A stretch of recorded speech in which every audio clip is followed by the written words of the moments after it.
I'm working on a memoir about my life, and like most people's, my life is pretty complicated. When I began working on the memoir, I thought perhaps I'd write about the reunion I'd had with my birth mother. I was adopted by a woman who was 40 years old. Had not married until 6 months before my adoption. And she had always told me my parents were killed in a car accident, which was a standard thing they told kids back then. However, when I became pregnant at age 16, my mother revealed that my birth mother had become pregnant at that same age. This is my birth mother. I'm under the cat. So history seemed to be repeating itself. Eventually, I found my birth mother, and I found I was a great deal like her and like all my other biological siblings. As you can see, this isn't a childhood of deprivation. I was a very happy kid. I was always encouraged to pursue my creativity. But that's not the whole story.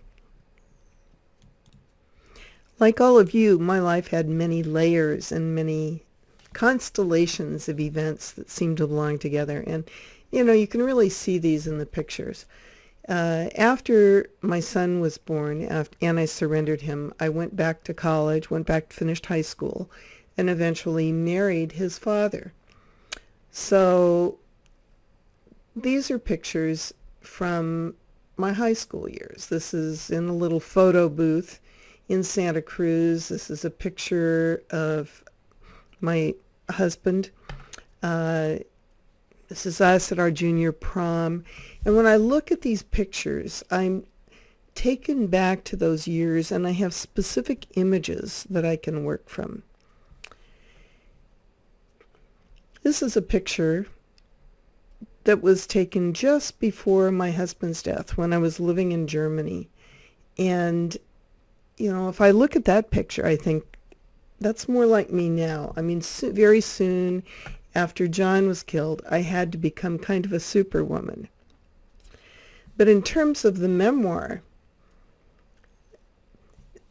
this is a little bit off target because I want to deal with identity issues.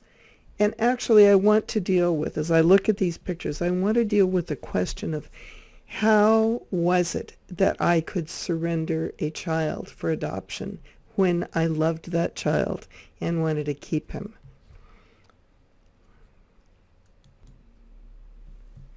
As I looked at these pictures again, I became very curious about this girl in the library, me, at 15 and a half, sitting in the library doing her homework. Never for all the world would you have thought that a girl like this would become pregnant and surrender a child. Who was she? Who was this girl? I began to think about that and think about how I could tell her story accurately and try to help the reader get inside that experience. What it came down to was that I decided I would write a memoir about a kind of peculiar love triangle that I was at the center of. I loved my boyfriend John, who was almost 17 at the time, but I also loved my mother, and my mother went through a really bad time health-wise when I got pregnant. She was very stressed out and became very ill. So to try to resolve those things, to try to resolve the shame issues, I surrendered my son. And this is my son. You'll see he looks a great deal like his father. And I thought it might be interesting to try to write the story of how this happened so that my son would know his origin.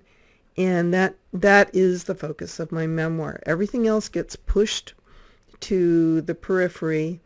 The pictures over here get smaller of me as a little girl, nothing about my reunion with my mother, a little bit about my birth mother being the same age I was.